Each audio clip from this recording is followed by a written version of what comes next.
Hello दोस्तों, मैं उमेंद्र स्वागत करता हूं आप सभी का अपने इस यूट्यूब चैनल टारगेट जेई में।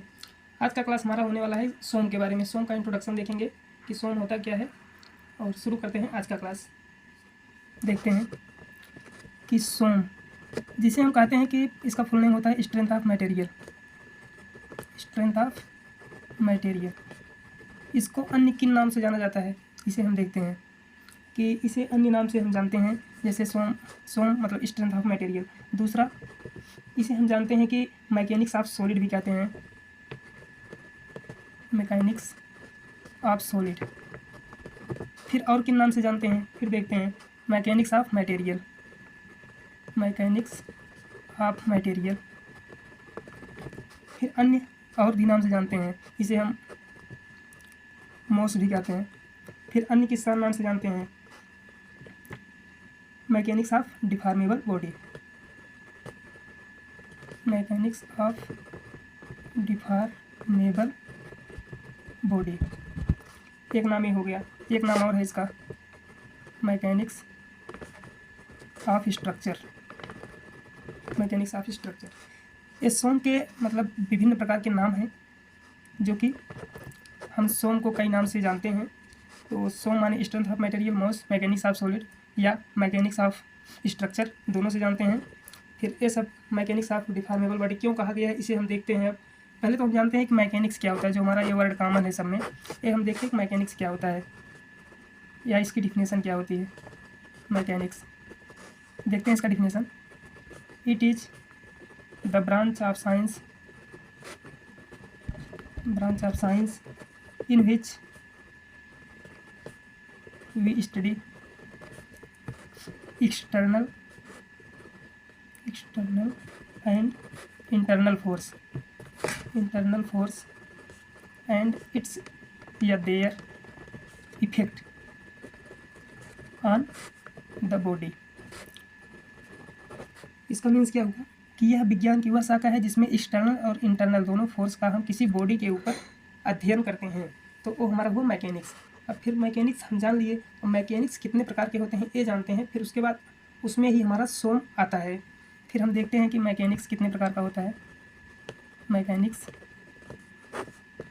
ये दो प्रकार के होते हैं, क्योंकि हम जो डिवाइड कर रहे हैं वो on the basis of body कर रहे हैं कि बॉडी कितने प्रकार के होते हैं। जैसे बॉडी होते हैं दो प्रकार के होते हैं, एक रिजिड बॉडी, दूसरा डिफॉर्मेबल बॉडी। रिजिड क्या होता है, डिफॉर्मेबल क्या होता है, इसका हम अभी जस्ट देखने वाले हैं कि रिजिड और डिफॉर्मेबल में क्या अंतर है, और इसके आगे देखते हैं जस्ट। फिर लिखते हैं यहाँ पे मैकेनिक्स ऑफ रिजिड बॉडी। फिर सेकंड में देखते हैं मैकेनिक्स ऑफ डिफॉर्मेबल बॉडी। जो ये हुआ मैकेनिक्स ऑफ रिजिड बॉडी, इसे हम कहते हैं कि इंजीनियर मतलब मैकेनिक्स ऑफ रिजिड बॉडी का स्टडी जिस विज्ञान की शाखा में करते हैं उसे हम इंजीनियरिंग मैकेनिक्स कहते हैं, इंजीनियरिंग मैकेनिक्स। और mechanics of deformable body it's also divided in two part, क्योंकि जो डिफॉर्मेबल बॉडी होता है वो खुद दो प्रकार के होते हैं, उसी के बेस पे हम इसे दो भागों में डिवाइड किए हैं। फिर देखते हैं नेक्स्ट वन, मैकेनिक्स ऑफ, जो डिफॉर्मेबल बॉडी होती है वो तो एक सॉलिड होती है, दूसरा फ्लूइड होती है। फिर देखते हैं कि mechanics of solid body. Second one देखते हैं कि मैकेनिक्स ऑफ फ्लूइड। फ्लूइड क्या होता है, जैसे फ्लूइड हम जानते हैं कि तरल होता है, बट फ्लूइड में हम जो है गैस को भी कंसीडर करते हैं, और as well as fluid means water वगैरह ये सब मतलब भी उसमें देखते हैं।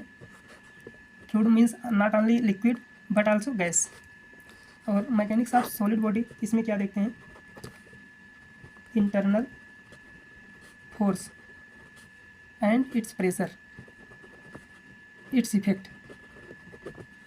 मीन्स जो मैकेनिक्स ऑफ सॉलिड बॉडी है उसमें हम क्या देखते हैं कि internal force and its effect. जो सॉलिड बॉडी की इंटरनल फोर्स है और उसके इफेक्ट क्या क्या हैं, ये हम मैकेनिक्स ऑफ सॉलिड बॉडी में देखते हैं। इसे ही हम सोम या मोस या चाहे जो कहते हैं, जैसे मैकेनिक्स ऑफ डिफॉर्मेबल बॉडी या वगैरह वगैरह जो अन्य नाम अभी ऊपर हम बताए हैं, तो ये सब जो है ये इसी को हम सोम कहते हैं। और इसमें क्या देखते हैं मैकेनिक्स ऑफ फ्लूइड में, तो इसमें देखते हैं प्रेशर प्लस इट्स इफेक्ट। इसका मतलब क्या हुआ, जो मैकेनिक्स ऑफ फ्लूइड हुआ इसमें जो है हम क्या देखते हैं कि प्रेशर प्लस इट्स इफेक्ट। इसको हम जनरल भाषा में कह सकते हैं कि ये हमारा एफएम या फ्लूइड मैकेनिक हुआ। फ्लूइड मैकेनिक, या कह सकते हैं कि हाइड्रोलिक हुआ, हाइड्रोलिक। तो ये हमारा सोम हुआ जो स्ट्रेंथ ऑफ मटेरियल है, ये हमारा एफएम हुआ। अब हम जान गए कि मैकेनिक्स के जो पार्ट होते हैं डिफॉर्मेबल बॉडी में, इसके दो जो डिवाइड पार्ट होते हैं, इसको हम एक को सोम कहते हैं, दूसरे को एफएम कहते हैं। जो सॉलिड बॉडी के बेस में हम स्टडी करते हैं उसे सोम कहते हैं, और जो फ्लूइड के केस में करते हैं वो हमारा रहता है एफएम। ये हम देख लिए हमारा सोम क्या होता है, सोम और मैकेनिक्स में रिलेशन क्या है। और फिर आप देखने वाले हैं कि रिजिड बॉडी में क्या क्या मतलब ऐसे प्रॉपर्टीज़ हैं जिसके कारण वो रिजिड कहलाता है, और डिफॉर्मेबल में क्या क्या है जिसके कारण वो डिफॉर्मेबल कहलाता है। तो पहले हम देखते हैं फर्स्ट वन रिजिड बॉडी के लिए। रिजिड बॉडी, ऐसे हम जान जाएंगे कि रिजिड बॉडी भी क्या होती है। तो रिजिड बॉडी में जो डिफॉर्मेशन होता है, डिफॉर्मेशन मैंने आपको बता दूं विकृति होता है हिंदी में। डिफॉर्मेशन इसमें जीरो होता है, क्योंकि इसमें अगर डिफॉर्मेशन जीरो, कहने का मतलब है कि अगर डिफॉर्मेशन उसे कहते हैं कि अगर हमारा बॉडी फिर से रीगेन एंड रीसाइज हो जाए तो उसे हम डिफॉर्मेशन कहते हैं। बाकी अगर डिफॉर्मेशन विकृति ज़्यादा हो जाए ताकि वो मतलब अपने आउट शेप एंड साइज में फिर से ना आ पाए, तो उसे हम रिजिड बॉडी कहते हैं। मीन्स डिफॉर्मेशन जीरो होता है, डिफॉर्मेशन नहीं होता है। फिर देखते हैं कि इसमें स्ट्रेन कितना होता है, स्ट्रेन बराबर जीरो, क्योंकि स्ट्रेन और डिफॉर्मेशन एक ही है, स्ट्रेन का इफेक्ट ही डिफॉर्मेशन होता है। फिर देखते हैं कि स्ट्रेस, स्ट्रेस बराबर नहीं zero, is equal not zero, क्योंकि स्ट्रेस की डिफिनेशन क्या होती है हमारी, जो स्ट्रेस होता है वो फोर्स अपॉन एरिया होता है। हालांकि ये रजिस्टिव इंटरनल फोर्स होता है, बट हम डायरेक्ट हम देख रहे हैं कि resistive force upon area. Means हम किसी बॉडी पे फोर्स तो लगा सकते हैं, उसका एरिया भी होगा, वो चाहे रिजिड हो चाहे जो हो, तो उसमें स्ट्रेस आएगा। फिर नेक्स्ट देखते हैं कि पॉइसन रेशियो, पॉइसन रेशियो बराबर जीरो। इसमें पॉइसन रेशियो जीरो होता है, क्योंकि जो पॉइसन रेशियो किसे कहते हैं ये हम जानते ही हैं कि जो हमारा लैटरल स्ट्रेन होता है, लैटरल स्ट्रेन और लॉन्गिट्यूडनल स्ट्रेन, लॉन्गिट्यूडनल स्ट्रेन, इसका रेशियो हमारा पॉइसन रेशियो कहलाता है। क्योंकि स्ट्रेन हमारा जीरो है यहाँ पे, तो चाहे लैटरल हो चाहे लॉन्गिट्यूडनल, दोनों का रेशियो जो होता है जीरो ही होगा। फिर नेक्स्ट हम देखते हैं कि यंग मॉडुलस कितना होता है। Young modulus, young modulus infinite होता है। अब यंग मॉडुलस क्या होता है, ये देख, जो हमारा यंग मॉडुलस होता है इसे हम स्ट्रेस अपॉन स्ट्रेन का रेशियो कहते हैं, स्ट्रेन। तो स्ट्रेस हमारा रिजिड बॉडी के केस में इज इक्वल नहीं जीरो है, और स्ट्रेन जो है जीरो है। तो अगर हम किसी भी नंबर में, मान लीजिए एक्स नंबर है, जीरो का डिवाइड करेंगे तो इनफाइनाइट आएगा। तो इसी प्रकार हमारा जो यंग मॉडुलस है रिजिड बॉडी का वो इनफाइनाइट हुआ। फिर हम डिफॉर्मेबल बॉडी के केस में देखते हैं, डिफॉर्मेबल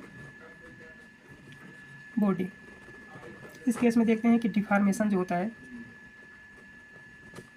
डिफॉर्मेशन बराबर नहीं जीरो। कहने का मतलब जो डिफॉर्मेशन होता है इसमें जीरो नहीं होता है, क्योंकि जो डिफॉर्मेबल बॉडी है ये हम आप लोगों को बता दिए, सॉलिड भी होता है प्लस लिक्विड भी होता है प्लस गैस भी होता है। कहने का मतलब है कि जिसमें ऐसी बॉडी जिसमें डिफॉर्मेशन जीरो नहीं हो उसे हम डिफॉर्मेबल बॉडी कहते हैं। फिर स्ट्रेन देखते हैं, अगर ए बराबर नहीं जीरो है तो स्ट्रेन भी इज इक्वल नहीं जीरो रहेगा, क्योंकि स्ट्रेन और डिफॉर्मेशन में स्ट्रेन के इफेक्ट को ही डिफॉर्मेशन कहते हैं। फिर नेक्स्ट पॉइंट देखते हैं स्ट्रेस, स्ट्रेस इसमें भी इज इक्वल नहीं जीरो होगा, क्योंकि स्ट्रेस तो हम किसी भी चीज़ में ला सकते हैं, चाहे डिफॉर्मेबल बॉडी हो चाहे रिजिड बॉडी हो, क्योंकि फोर्स अपॉन एरिया होता है, फोर्स किसी भी सरफेस पे हम लगा सकते हैं। तो फिर नेक्स्ट पॉइंट देखते हैं पॉइसन रेशियो,